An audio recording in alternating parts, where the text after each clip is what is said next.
Here I have OPPO Pad 2, and today I'm going to show you how to enable power saving mode on this device.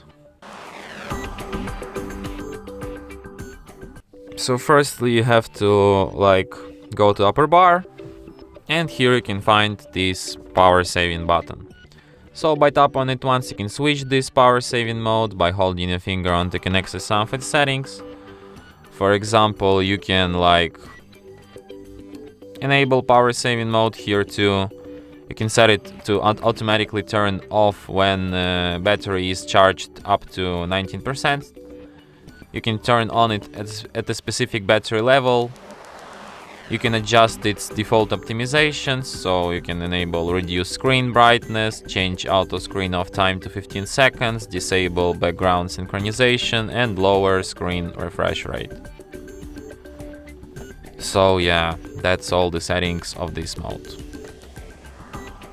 And that's it. Thanks for watching. If you find this tutorial useful, don't forget to hit that like button and subscribe to our channel.